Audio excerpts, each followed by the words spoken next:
ဘုန်းကြီးကနေ့ဟောပေးမှာမေတ္တာဘာဝနာပွားများပုံနှစ်နည်းကိုဟောပေးပါမယ်။တနည်းကပဋိသင်္ပိဓာမဲ့ပါဠိတော်မှာလာတဲ့ဓိလာဖရဏမေတ္တာလို့ခေါ်တဲ့အယတ်ဆယ်မျက်နှာဖြန့်ဝေတဲ့မေတ္တာဖြစ်ပါတယ်။တနည်းကမေတ္တာတို့ပရိတ်မှာလာတဲ့မေတ္တာဘာဝနာ7နည်းဖြစ်ပါတယ်။မေတ္တာပွားပုံနှစ်နည်းကိုဟောပေးပါမယ်။ဘာဖြစ်လို့မေတ္တာဘာဝနာပွားပုံကိုဟောပေးရလို့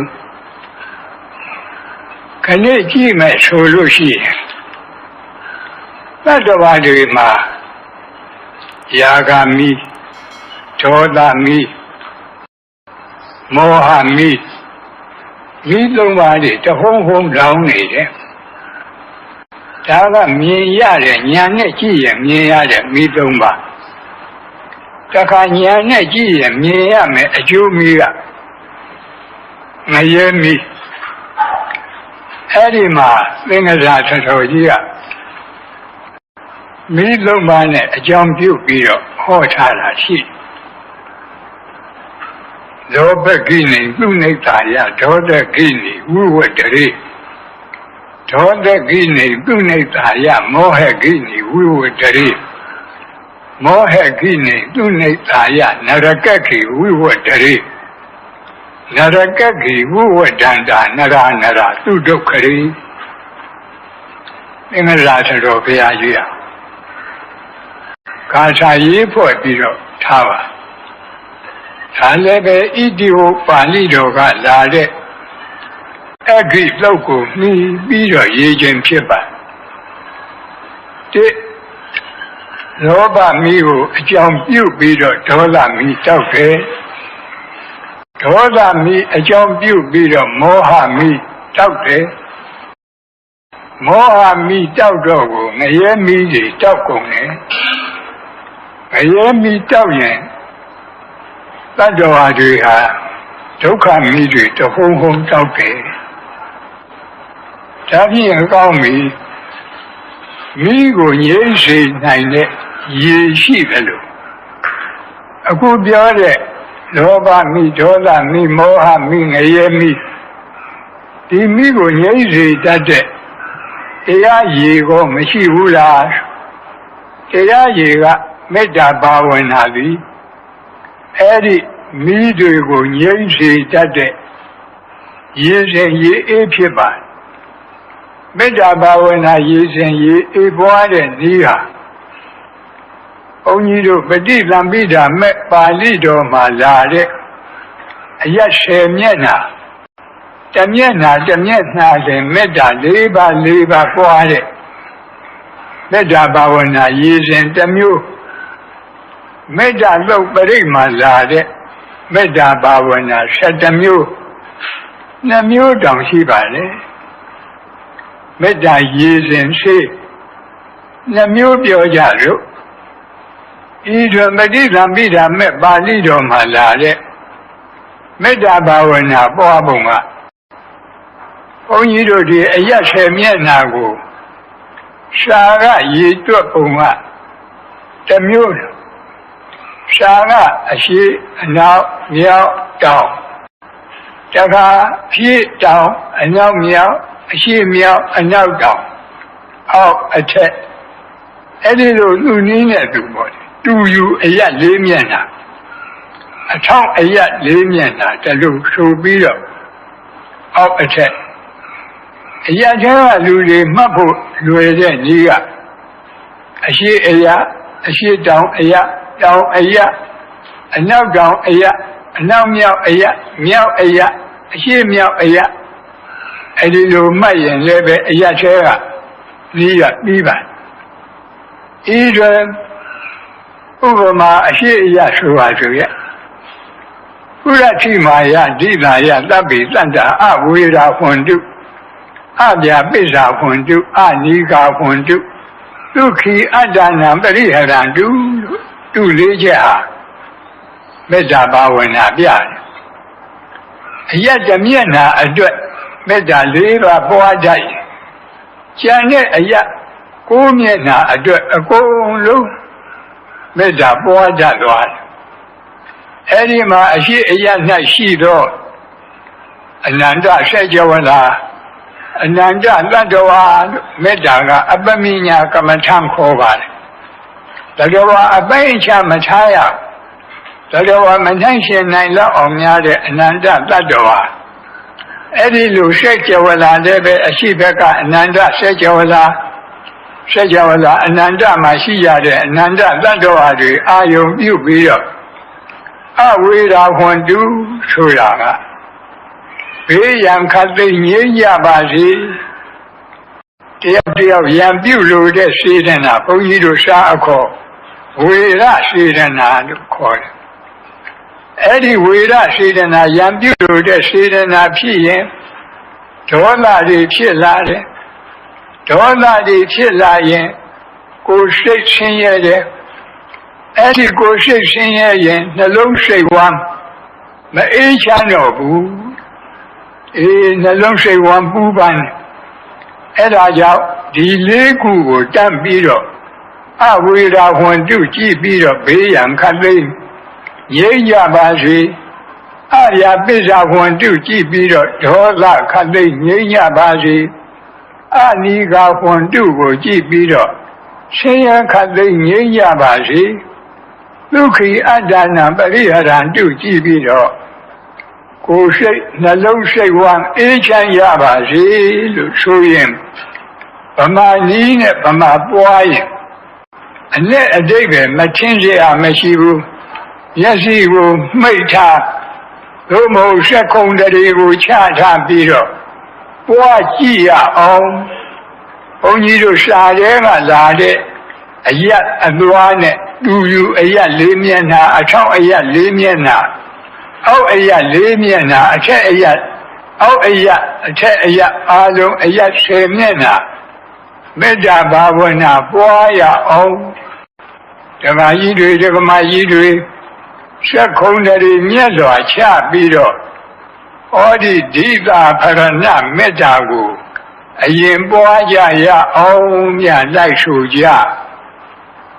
အရှိအယက်၌ရှိသောအနန္တဆက်ကြဝဠာအနန္တတတ္တဝါတို့ဘေးရန်ခတ်သိငြိမ်းကြပါစေဒေါသခတ်သိငြိမ်းကြပါစေ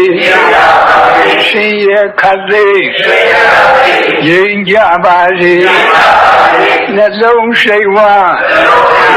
အေးချမ်းကြပါစေအနောက်အယက်၌ရှိသောအနန္တဆက်ကြဝဠာအနန္တတတ္တဝါတို့ဘေးရန်ခတ်သိငြိမ်းကြပါစေဒေါသခတ်သိငြိမ်းကြပါစေ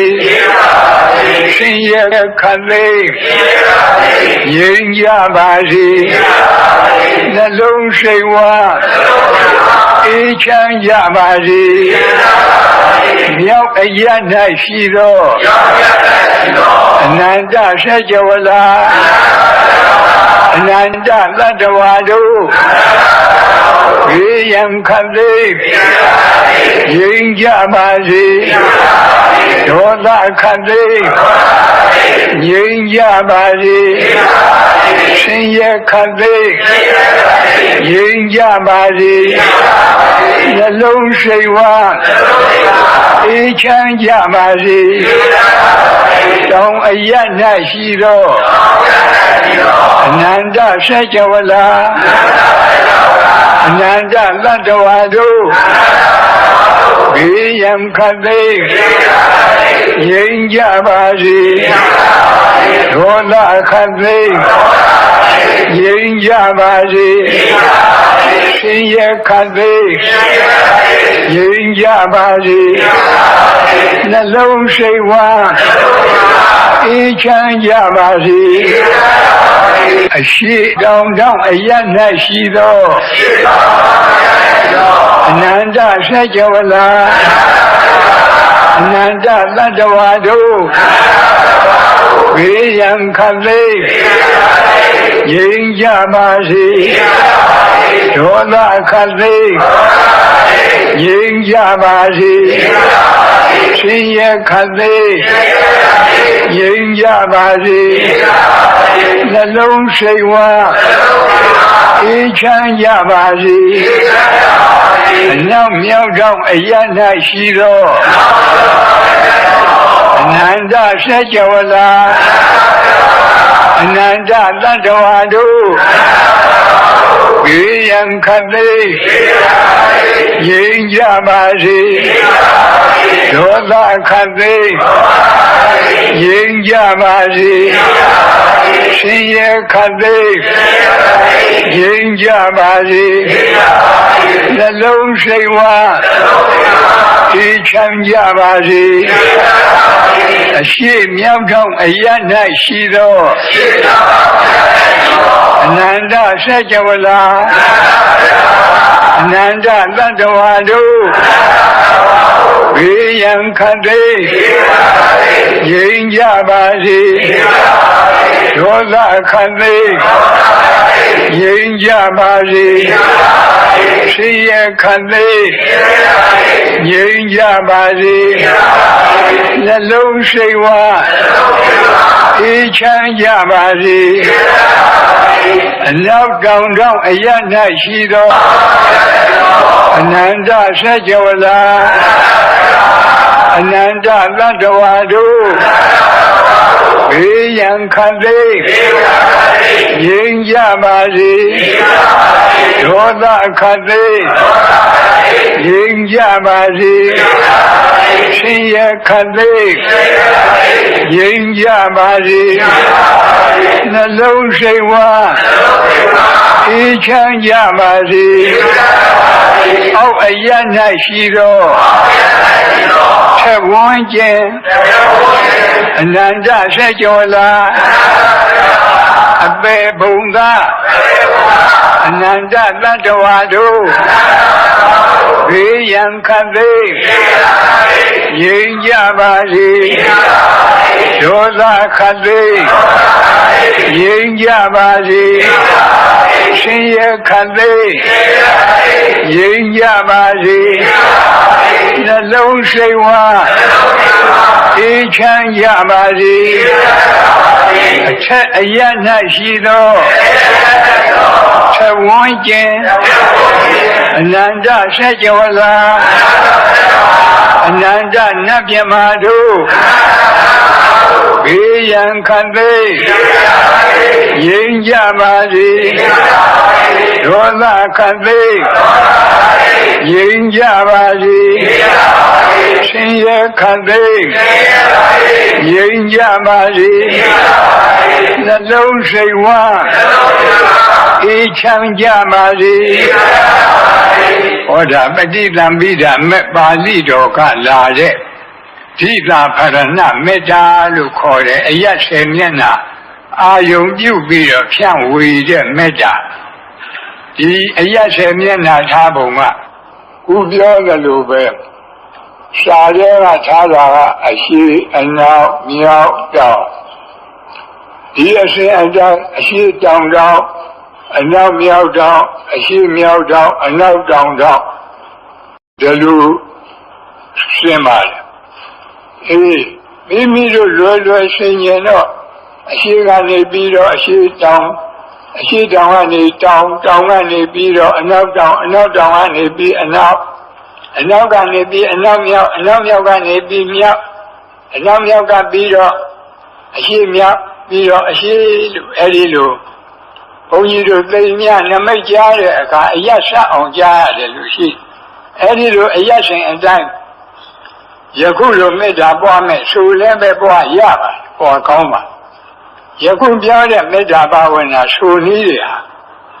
ဘုန်းကြီးတို့ဒီခင်မောဆရာတော်ကြီးများပွားတဲ့ဒီအတိုင်းမှာဆိုရအတိုင်းဟောတာအထက်အရာနဲ့အောက်အရာကြတော့ Then Tawanjin, Nanda Sajawala, Tawanjin Litea. Babilu Soro, Eddie Tawanjin Matayan. Oh, Iana Shido, Nanda Sajawala, Tulayan, the Sajawala, Alma Sajawala, that be the that be the Alma Body, Sajawala. Nanda she the David, Yap, Mahobu, Amanga. These Javalama, a good ye of my ye of my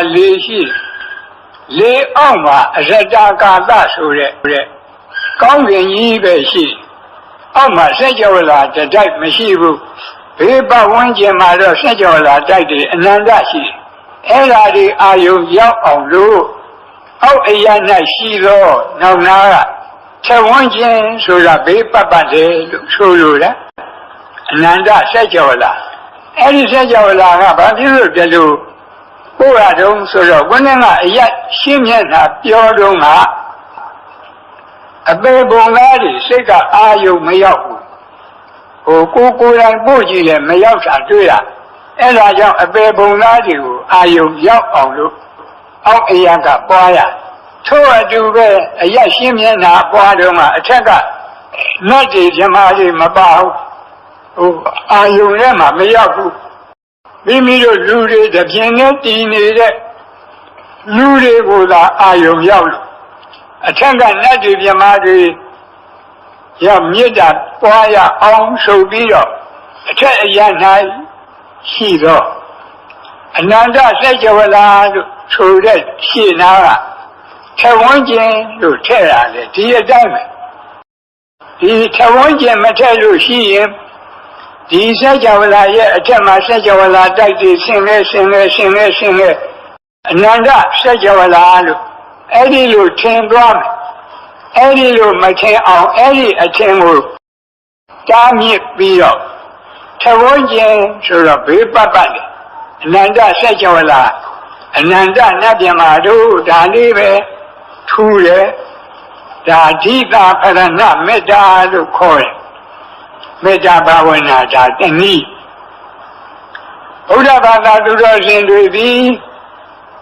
Nation, a Miamabia. Meta do Berego Jaya, Naya, Buddha, never Ujaya. The Meta do Bere Sudana. Meta Bavana said the knee boarded. Look. Meta do Berejado, Meta Bavana said the knee boarded. She Uza. Luki Noah came in no one do, Lava Lada, one do, Luki Dada. Lava Lada, cousin Ozon, Lozo, no Lada, dirty. Luki Noah, Kaika, Dukan, and Bidon Yakovi, Chile, the go. Luki Dada, said the Bika, Dukan, and Bidon Yadi, Chile, the go. Came in no bay and way back, Emia Yagomi. One do, Pija Bazi. Sadawadi would the Kondan Chombido, who then made a pillow, do. Oyido Sako, Laba Pinga, Meda, Kora. Any Laba Pinga, Meda, Bojin, Adam Gadawadi, Secondary Chabido,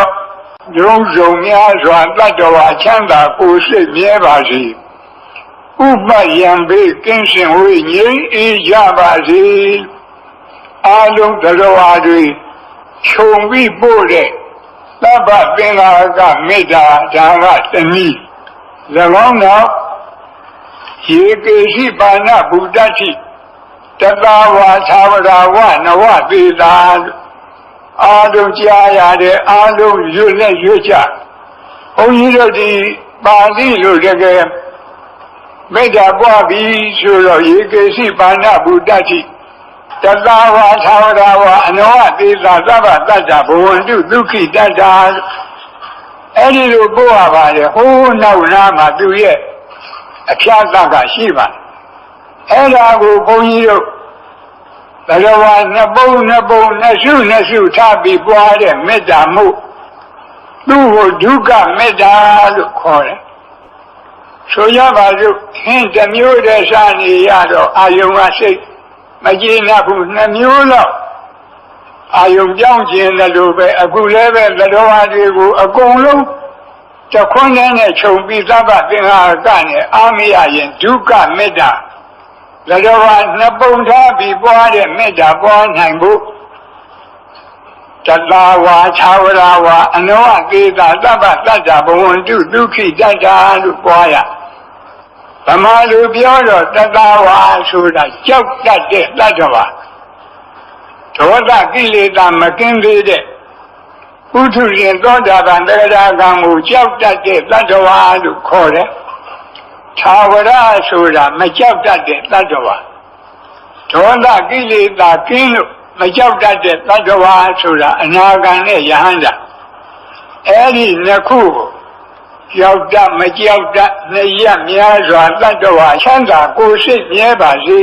ဥပယံဘေးကင်းစင်ဝေးငြိမ်းအေးကြပါစေဒီလိုပွားရပါတခါသူရဲ့တွဲပဲ့နောက်နာမှာဒိဋ္ဌဝါယေဝအဒိဋ္ဌာဗမာလူပြောရင်မိမိမျက်စိနဲ့မြင်အပ်တဲ့သတ္တဝါတွေဟောဒီဓမ္မယုံကြီးပေါ်မှာဒီအဆောက်အအုံထဲမှာရှိနေတဲ့သတ္တဝါတွေဟာမြင်အပ်တဲ့သတ္တဝါဒီအဆောက်အအုံရဲ့ပြင်ဘက်ကအရက်10မျက်နှာရှိတဲ့သတ္တဝါတွေဟာမမြင်အပ်တဲ့သတ္တဝါနှစ်ခုထားပြီးတော့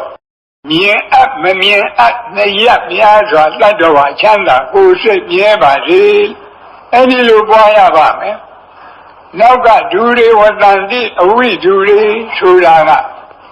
အဝေးမှနေတဲ့သတ္တဝါအနီးမှနေတဲ့သတ္တဝါခုနကသတ္တဝါနှမျိုးကိုပြန်လိုက်တာအဝေးမှနေတဲ့သတ္တဝါဆိုတာဒီအဆောက်အအုံပြင်ဘက်ကအရက်10မျက်နှာမှာနေကြတဲ့သတ္တဝါတွေ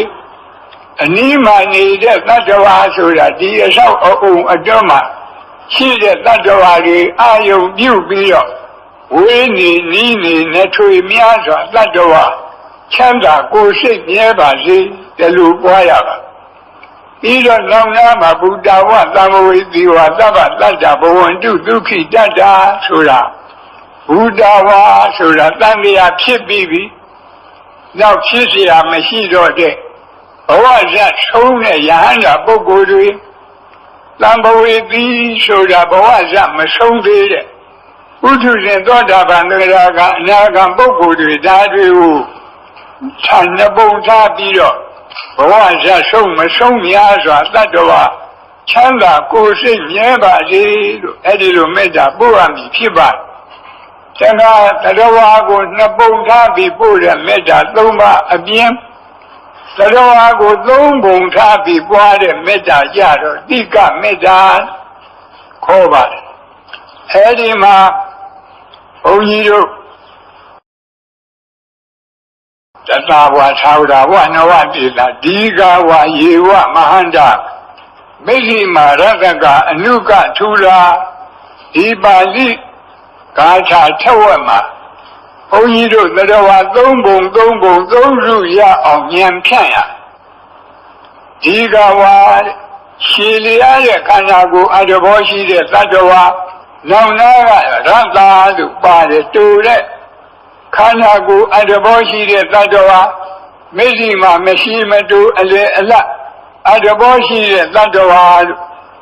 ရှည်တဲ့သတ္တဝါဆိုတော့မွေတို့ငကားတို့ပေါ့တူတဲ့သတ္တဝါဆိုတော့လက်တို့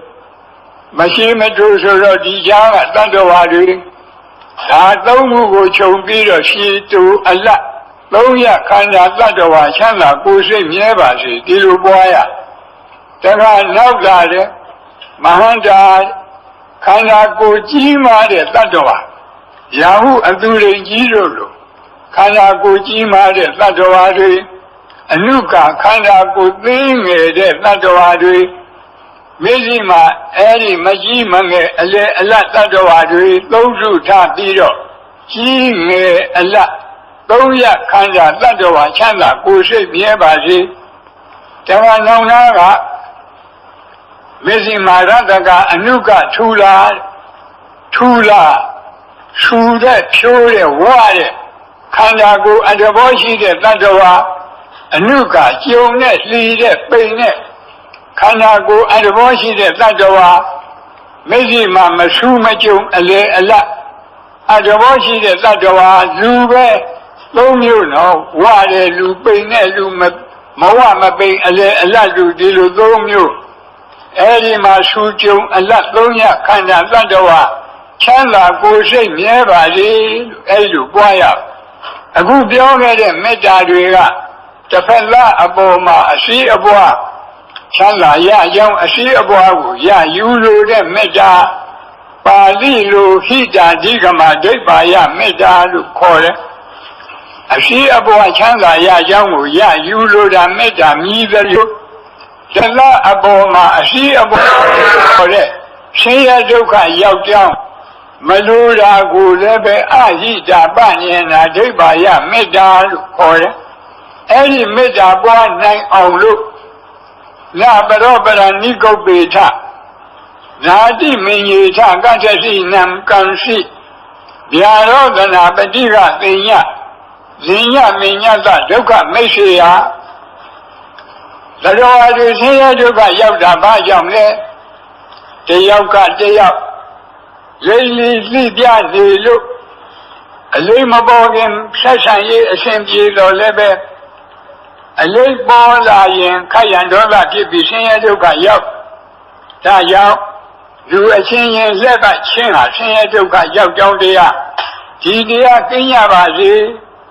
လူအချင်းချင်းလက်ပတ်ချင်းကင်းရှင်းရပါစေဒီလိုပွားရတခါနာတိမင်ကြီးထကတ္တစီနံကံရှိဒုတိယသတ္တဝါတွေဆင်းရဲဒုက္ခရောက်ကြောင်းပြောစမ်းမှာတယောက်ကတယောက်ကိုအထင်သေးခြင်းအထင်သေးတာမသိခင်တော့ဆက်ဆံရေးအစဉ်ပြေ၏အထင်သေးတာသိရင်ခက်ရန်ဒေါသဖြစ်ပြီးဆင်းရဲဒုက္ခရောက်ဒါကြောင့်အချင်းချင်းအထင်သေးခြင်းလည်းပဲဆင်းရဲဒုက္ခရောက်ကြောင်းအရှိအပွားမဲ့တရားဖြစ်လို့အဲ့ဒီတရားကင်းပါစေအထင်သေးခြင်းအချင်းချင်းကင်းရှင်းကြပါစေဒီလိုမေတ္တာပွားရဗျာရောဒနာပတိကပညာနိညမညတဒုက္ခမိတ်ဆေယတတိယ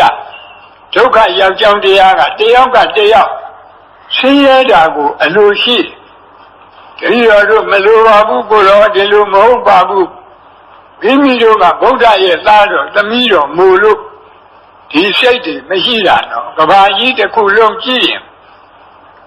ဘုရားဘာသာကလွဲရင်ရသောအဖြစ်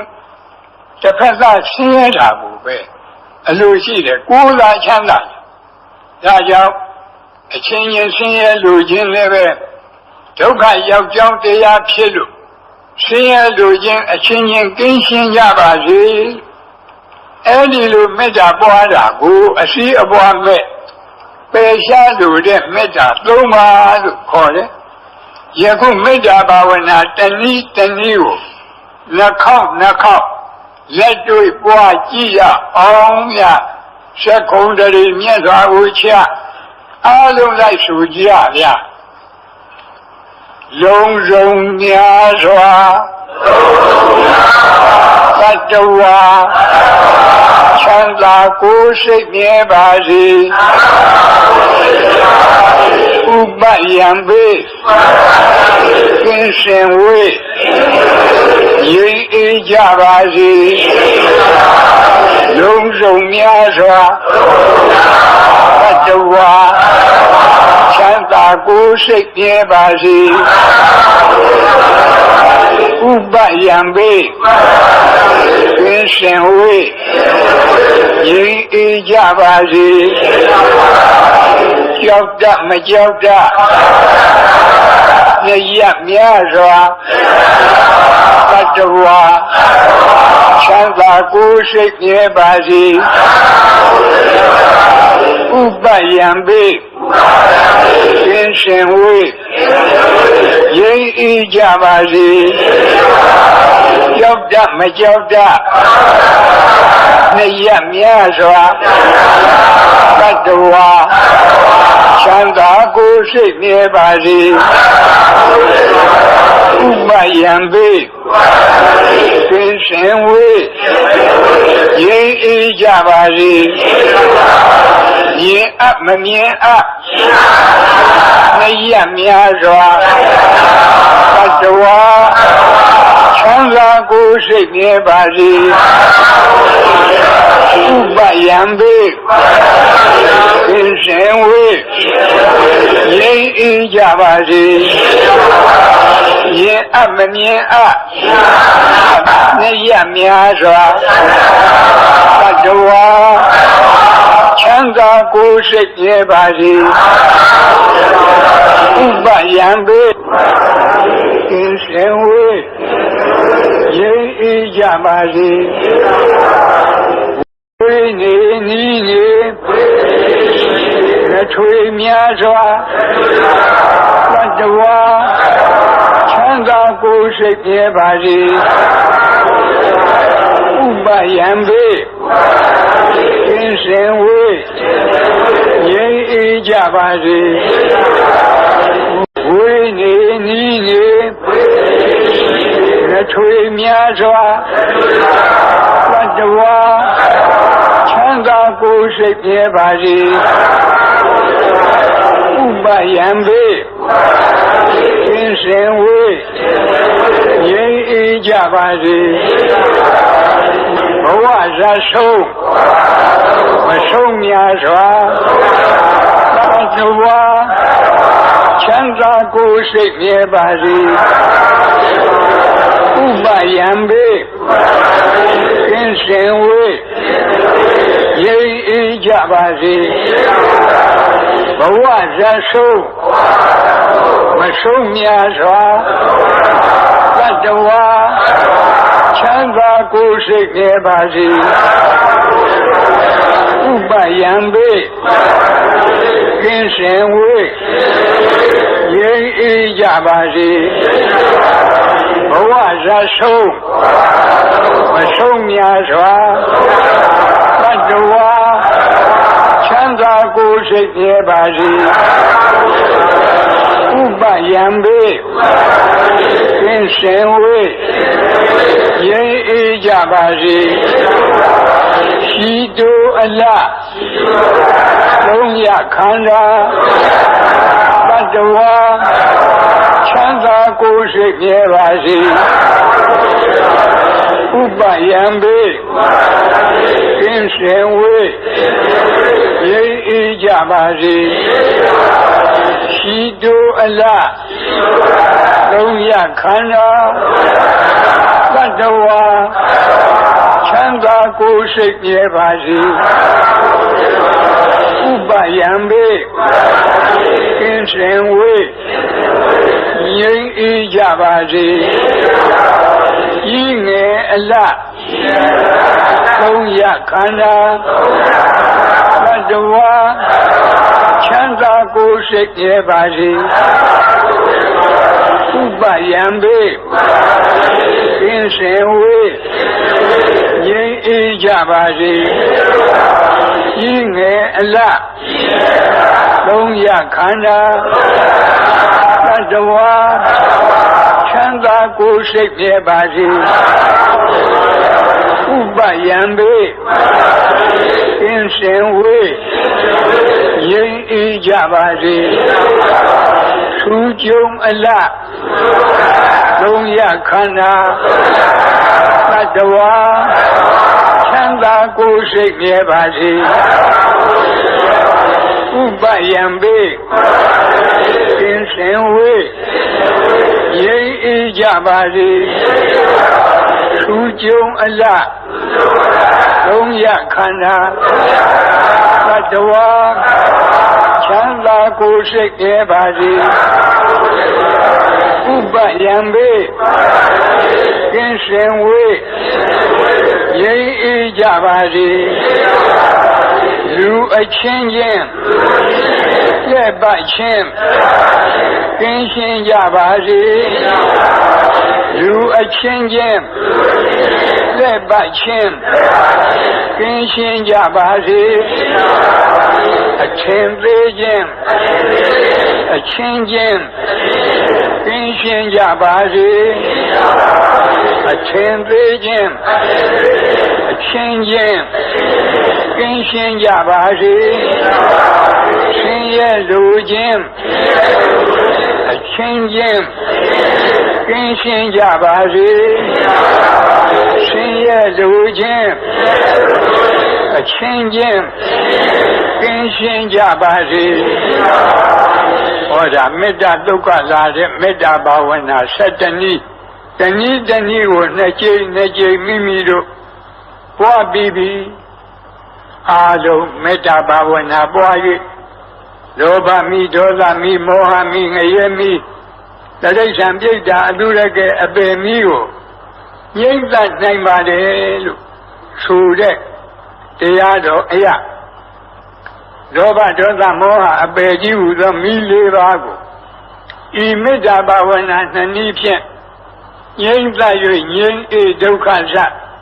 ငြိမ့်အေတဲ့ကိုဖြစ်ကြပါစေလို့ဆုမွန်ကောင်းလဲတောင်းဤအားလုံးလည်းပဲဆုတောင်းရအောင်ဘုန်းကြီးရှိကဆုတောင်းပေးမယ်ဤသို့လည်းနေ့စဉ်